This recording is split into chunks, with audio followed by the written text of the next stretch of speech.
What's going on, MegaCon?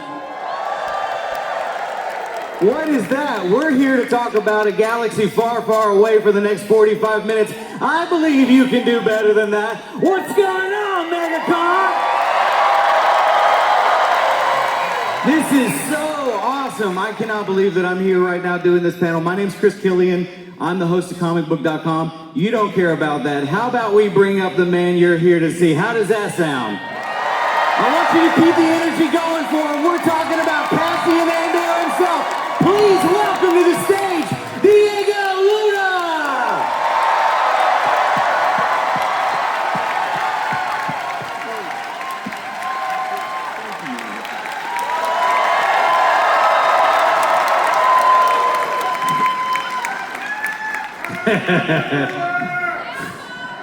Me too, man. Nice to see you all. Wow. Huge room. Cool. Very exciting. Viva Mexico, exacto. This is awesome. Does this happen everywhere you go? No, of course not. No, I would be crazy. It's so nice to see you all. I'm happy to be here. First time.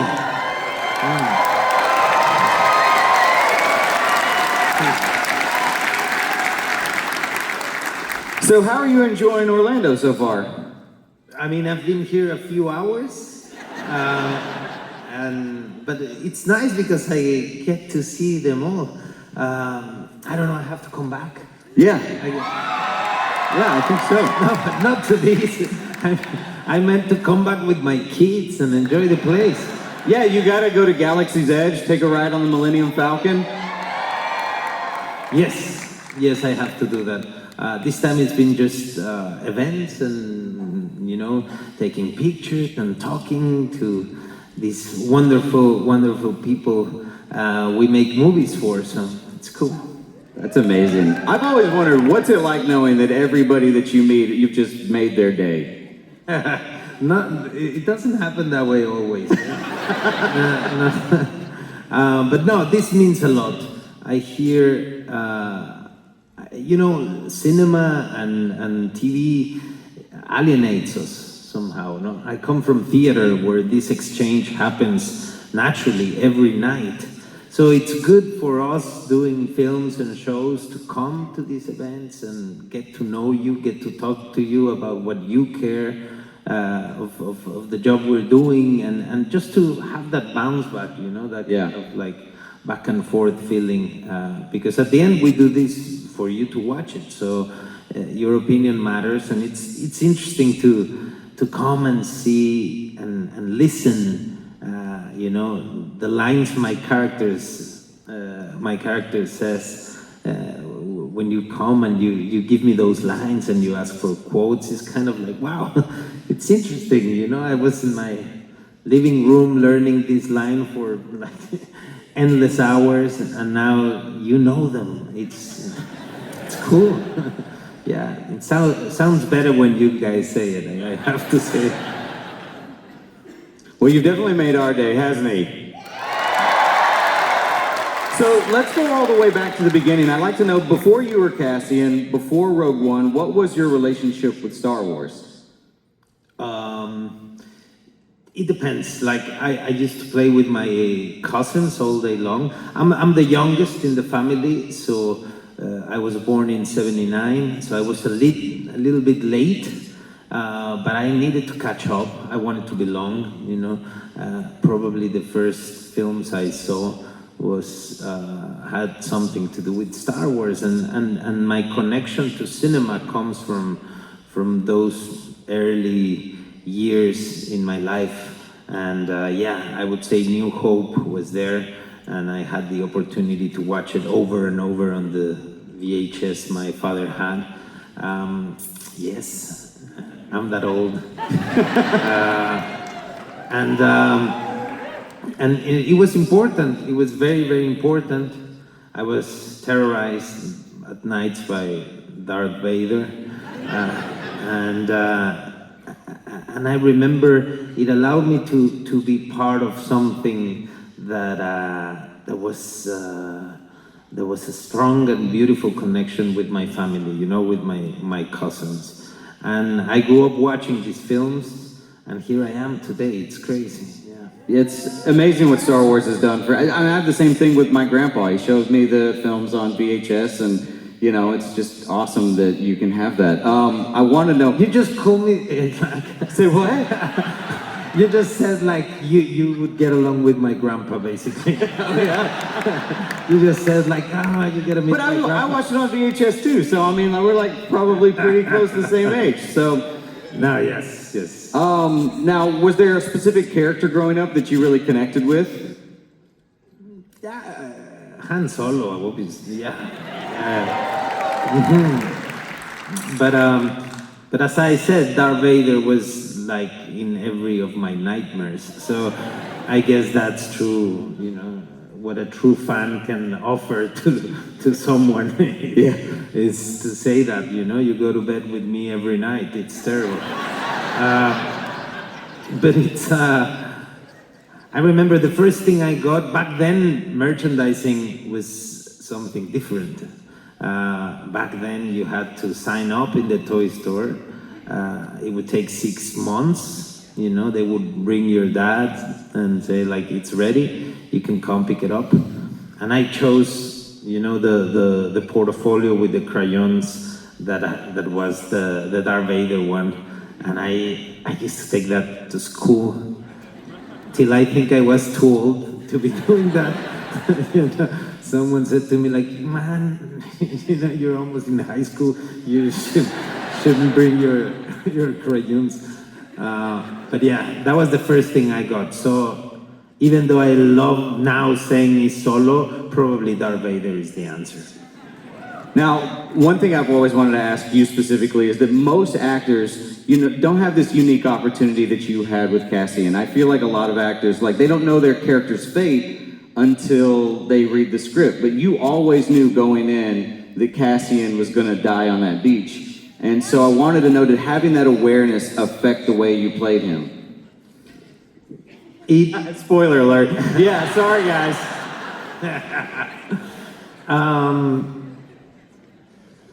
I would tell you that it's exactly because of that I was able to come into this journey of playing Cassian and making that film, making Rogue One, so relaxed, you know, because basically the answer is that's the way I approach every character I do. You know, every character I do, it's real. It's a human. It might die. We all know. You know, that's coming. But I'm answering that because I think that's what Rogue One had. You know, Rogue One was just a film for us. We were coming in and out. It had a beginning and an end. You know, it wasn't like, I remember people telling me before the film was out and people knew what we did, they were like, "Oh, you're going into Star Wars. It's gonna, like, we lost you, basically, you know? You're gonna go into Star Wars and you're gonna be there forever, you know? Like," and I was like, "No, in fact, ours is the only film that has an end, you know? And a pretty serious end. And here I am. Here we are. 10 years later, I didn't know any of this was gonna happen." So, I want to know, what was the most surprising thing that you learned about Cassian in Andor 1 that you didn't know about him when you were in Rogue One? In Rogue One, I had to make my own, like, backstory, you know? And it was just for me. I shared it with the cast, you know? We worked a lot, you know, with Alan, with Felicity. We worked on, well, what happened before the story we're telling. But that was just for us, you know? And everything written about the past of Cassian, you know, all the little, you know, flashbacks we see in the first season about the kid and where he's coming from. I thought that was beautifully written, you know, and a wonderful backstory for the character, and it made complete sense, you know. Someone being expelled from where he belonged, you know, someone that had had to leave everything behind when a kid, you know, someone forced to grow faster, you know, to mature faster, someone that had no chance to be a kid. I thought that was like very strong, and it connected with what I played in Rogue One, but just how the specificity that Tony brought was very special for me. Which Star Wars character that Cassian never met do you think he would most get along with? Oh, come on. Right? I thought I knew the answer too, but I was going to ask anyway. We could be playing on those nights. We are Melshi, with K2 and myself, you know, drinking at nights in Yavin and playing cards. Come on. Well, let me ask you, is there anybody that you think he would not have got along with? Oh, that's a good one. That I didn't think about. Probably C3PO. We in Mexico we call it Citripio. Citripio, yes. Yeah, too serious, no? I mean, yeah. No, I think a little bit of C3PO goes a long way. We all need a little bit of C3PO, no? To get back on track. But Cassian would have definitely enjoyed long nights of no sleep with Han Solo. Yeah. Now, you weren't just the star of Andor, you were also an executive producer. So what's something fans might not know about that you're really proud made it into the show? That's a good one too. This is why they pay me the medium bucks. Okay. I'll tell you something about our show. You might know this because you probably know more about my show than I do. But let me put it this way. We are, since Rogue One, we are celebrating the way that the early films were made. You know, we approach this like the way I learned cinema, you know. Everything is mechanic, everything exists, you build, you interact, actors are interacting with real stuff, you can touch, you can feel, and that is something that the show carry along the way, you know. Andor had a lot of that too. So things were built, the creatures were there, the ships you were handling, you know, I mean, you were touching buttons and things happen when you touch them. The most amazing part of this is piloting, you know, you are in a thing that is actually reacting to your moves, you know, and interacting also on the exterior with real graphics. It was fascinating to play in this show because the experience happened to us, you know. But I'm saying all of this because one of the most special things was the way they built every location, you know, every set. We experienced the sets. Ferrix, for example, for that first season, was a gigantic set. Like no other show does these days, you know? Like old filmmaking, like Western films where the actual road existed and, you know, you would be going from the bank to the bakery, to the school, to the hotel, to that kind of feeling. Well, Ferrix, you could get lost in Ferrix. We had an amazing production designer, Luke is his name, and Luke Hall designed with tons of specificity, every room, every corner, every alley, and we were able to shot 360, you know, non-stop, because you could see everything. Everything was part of this world. So that I don't think it's ever gonna happen to me anymore. You know, we don't do that anymore in cinema. It's not like, it's not the way things are shot these days. And because of this, because of Rogue One and because of Andor being this kind of homage to filmmaking. I got to experience that. And as a producer, I was there witnessing the process of these places being built, you know. We shot in a very specific order, and it was because of the building and coming down of the sets, you know. So we had to wait for sets to be ready, then we would go shoot everything there, and sets would become something else. Like there was a very specific rhythm of shooting that reminds me old filmmaking, you know. So it was always beautiful because we were doing exactly that, you know, making a homage to the way George Lucas approached those first 3 films. That's awesome. One thing I wanted to ask you is there's so many people here today who are very excited to meet you, right? We're gonna get pictures taken, we're gonna get autographs, and we're all thrilled that you're here in Orlando with us. But I wanted to know, over your own career, who's somebody that you've met that you've found yourself starstruck by? Hey, damn. I don't know. I'm Mexican. Yes, and so I grew up watching. I guess I would say it's just football players, you know. Well, I should say soccer players, no? We're gonna have to. I mean, there's a World Cup coming. Is it time for all of us to say football? Yeah, I think so. We might have to find like a different name for American football. I don't know. Come on, it's like, what if, you know, Canada or the States are playing against Mexico? You're gonna say the football player is gonna play with this soccer player? I'm gonna be honest, I'm not a sports guy, so I can't help with this at all. Okay.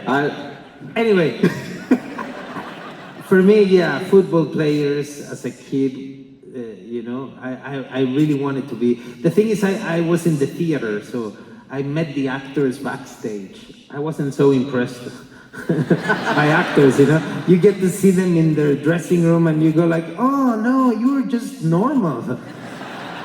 You know, they go to the bathroom and they do the stuff we do. It's like, oh shit, you're not that special.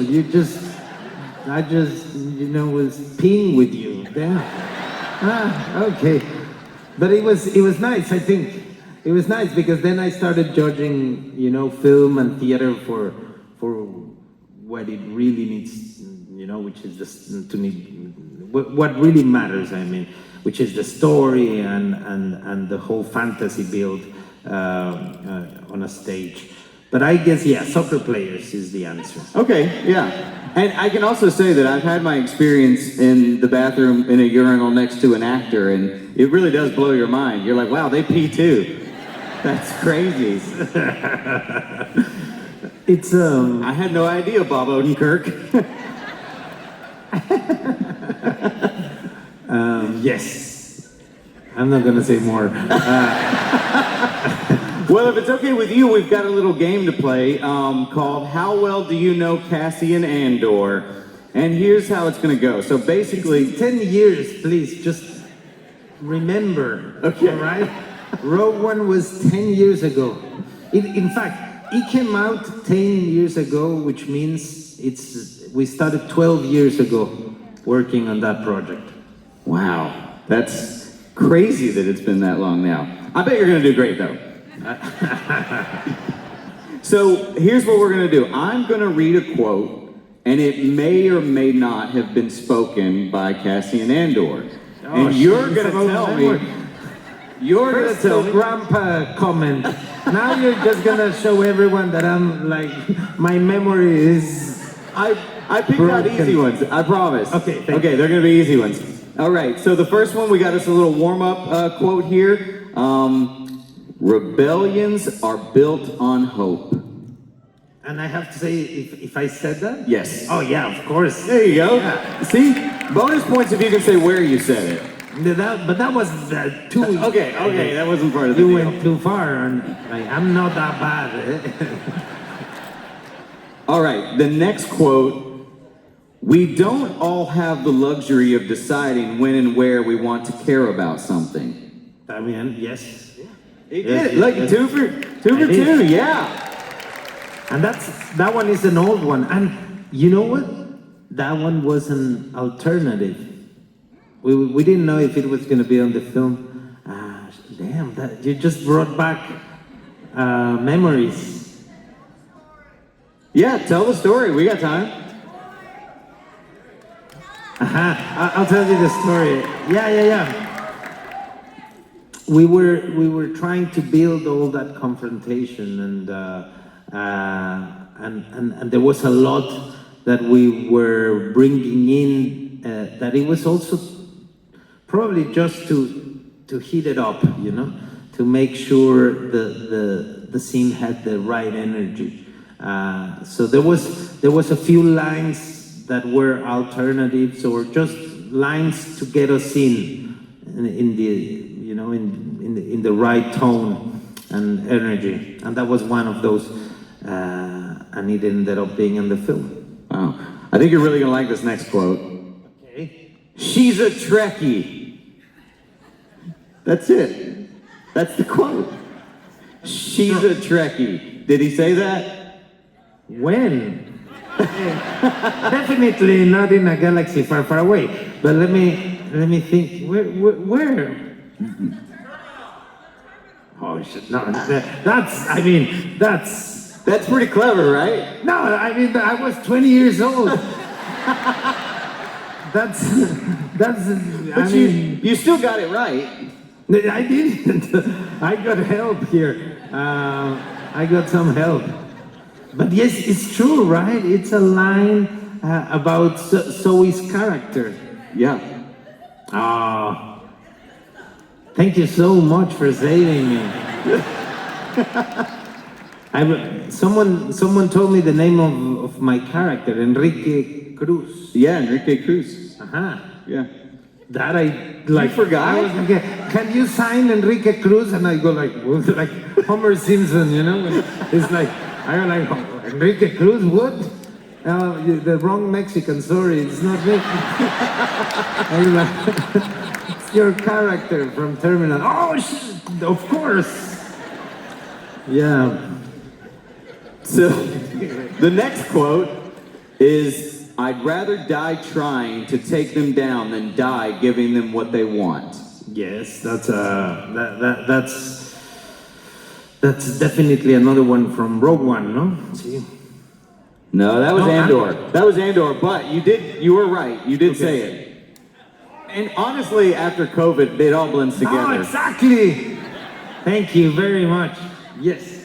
The next quote is, "When I look at something, I don't see it for what it is. I see it for what it could be." Damn, that's who said that? I mean,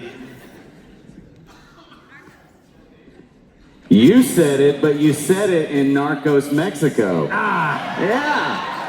no, but wait a second. That's very unfair. I mean, I'm so proud of it. It's the first big show Netflix does in Spanish, and you translated the line to English. I'm sorry, but I never read the subtitles. But I don't speak Spanish, so Anyway, I mean, that doesn't count. Probably if you had said it in the accent of the character in Spanish, I would have been like, of course. I want to do another panel. I can't do that. So, Sí, pero es que ¿cómo es? How can you say it again? it's when I look at something, I don't see it for what it is. Sí. I see it for what it could be. Cuando veo algo no veo lo que está ahí, sino lo que puede ser. Ahí sí. Anyway. All right, the next quote is, "You're coming home to yourself. You've become more than your fear. Let that protect you." That's the thing with my conditioner, like the recent stuff I completely know, yes. That's the last season. Yeah, you got it. Look, he's killing it. You actually haven't got one wrong yet. Well, No. Okay, so this one is, trust is a weapon. Be careful who you hand it to. Damn, that sounds close, but I don't think so. So basically, I gotta say if I said that or not, right? That's the. Yeah, did you say that or not? I don't think so. You nailed it. That one was completely made up. Ah, thank. Woo. This is. All right, well, we're gonna do a 2 truths and a lie bonus round. This is the end. Okay. So basically, I'm just gonna tell you these 3 things and you're gonna pick out the lie. That's it, real super easy. So we'll say Cassian was born on the planet of Canary. Yes, definitely. Cassian was recruited into the rebellion by Mon Mothma. What? There you go, you already landed the lie. See, I told you I would make this easy. There's one of my favorite episodes of the second and last season. Welcome to the Rebellion. To be fair, it's the other way around. Yeah. Now, we're gonna do a little bit of this or that. You looked at me like, yeah, I'm gonna watch the second season soon, I promise. I got that look like, of like, yeah, I mean, it's Second season was amazing. It's like 10 hours of my life. I'm not yet. We're gonna do a quick edition of this or that, Star Wars style. So, Rebellion or Empire? Rebellion, definitely. More than ever, yeah.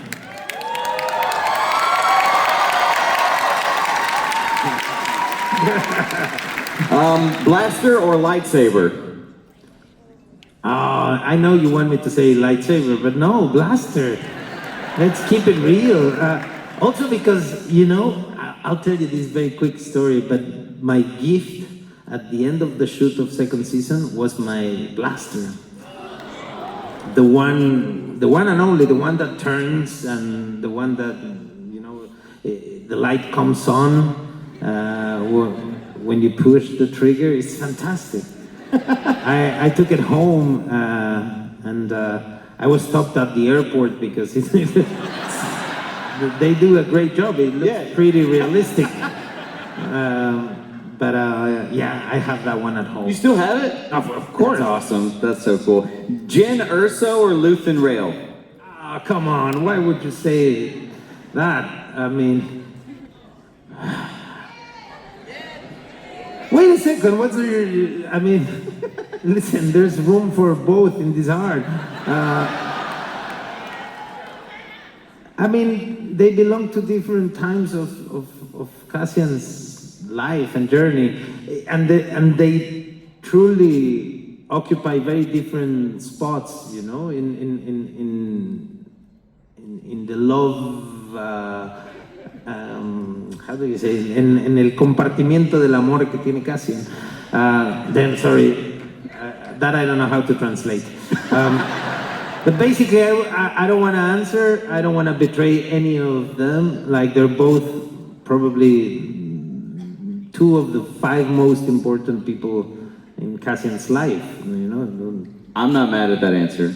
Sorry. Yeah, that's okay. Cassian's jacket in Rogue One or Andor? Cassian's what? Jacket. Oh, the jacket. Damn. You know, the jacket I really like, and this is just probably just very few of you will know which jacket I'm talking about, is the one that happens to be in both. You know which one I'm talking about, right? You don't. I don't know. I told you backstage I haven't slept in like 6 days, so I'm just hanging on. No, it's a wonderful jacket, and we had to, Michael Wilkinson, the amazing costume designer of the show of Andor, had to make a new one, you know, because this was 10 years later that we shot The end of season 2 and the last season is him walking to the first scene of Andor, to his first scene of Rogue One. You know, the first time we see him there, and we had to remake the jacket, and it's just a beautiful piece of design. Did it fit as well 10 years later? Yes, no, I don't have it. That's exactly what I'm gonna do right after this panel. I'm gonna make a phone call. Yes, but I tell you one thing. I put the jacket and I did feel 10 years older than the last time I wore that thing. It was like, oh shit, oh really? Okay. But yes, wonderful jacket, and in both projects. So, I guess that question is incorrect. Impossible to choose. So, Death Star or Star Destroyer? Or what? Or Star Destroyer? I mean, it's a difficult question. Yeah. You have to contextualize. No? I mean, Death Star, I guess. That's we watched it on VHS, so Yeah. Death Star, you know? Death Star, yeah. All right, last one for this or that. Rogue One's team or Andor's crew? Oh, come on. I'm sorry. Those questions, it's impossible. You want me here to be hated by half of the people just with one answer? You're not gonna get me there. No. It's it's two very, very, very, very, very different teams, you know? One comes out of survival, the other one comes out of anger, of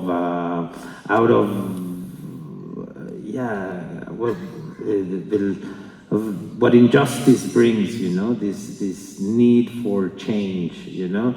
But one cooks for a long time, the other is an immediate thing, you know. It's a decision that they make that in minutes, you know, that changes everything in their lives. But it's the exact opposite kind of like team, you know.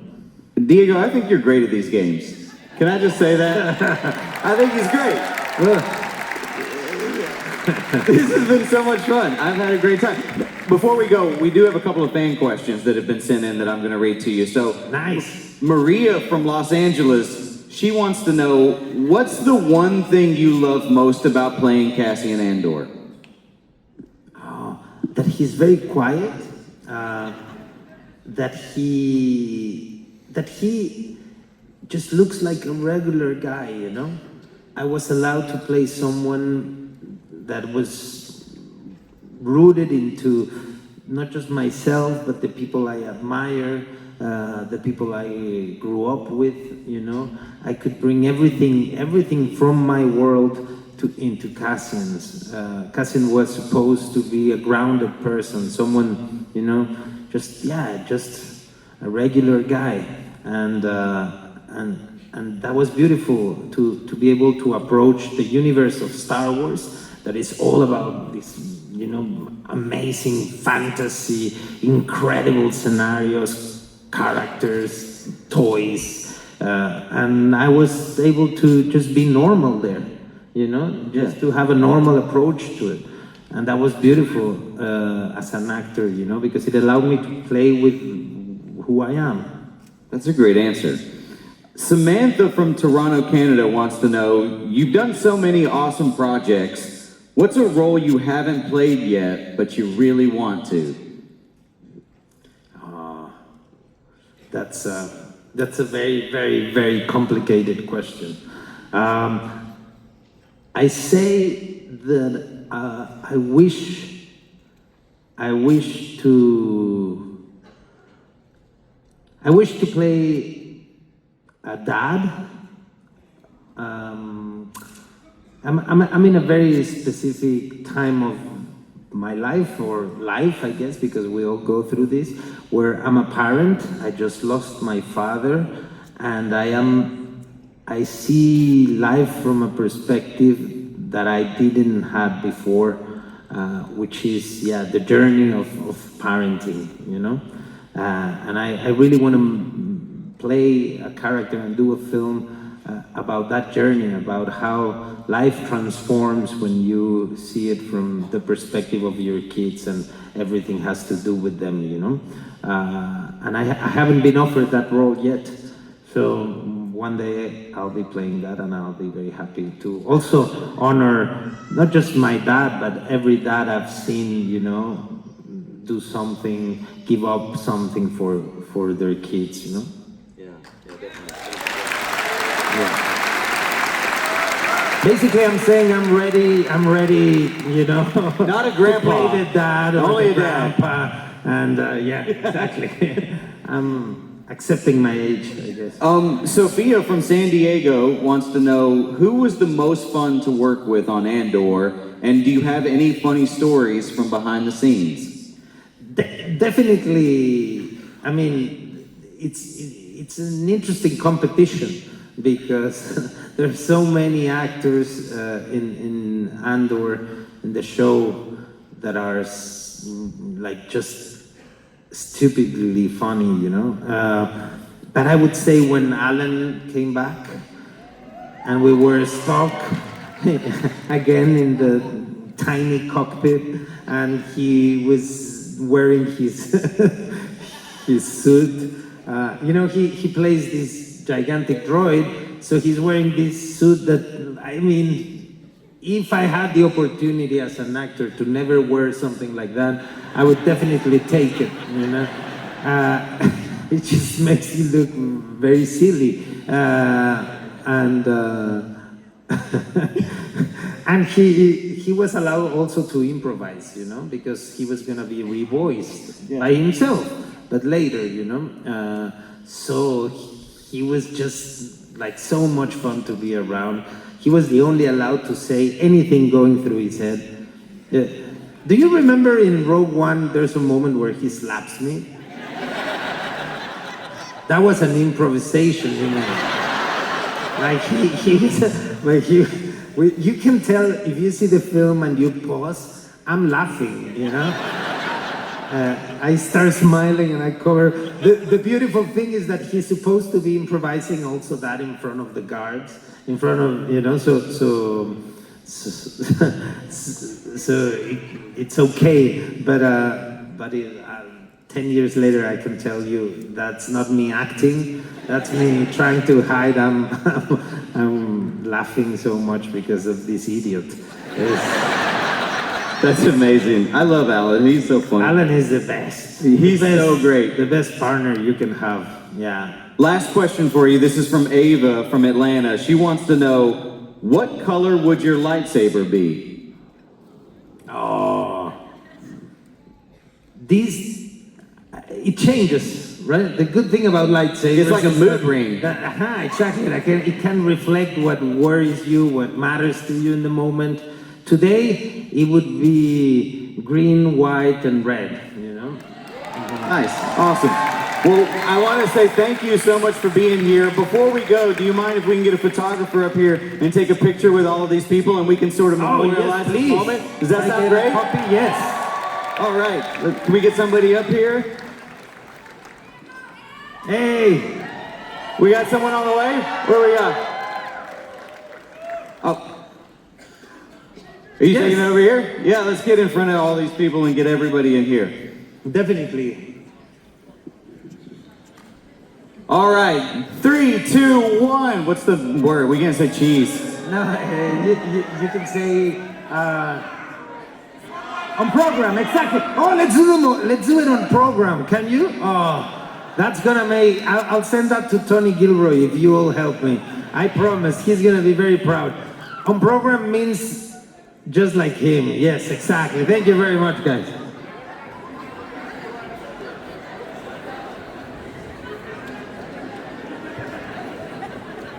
Oh, cool. Thank you guys so much. Thank you so much. Thank you.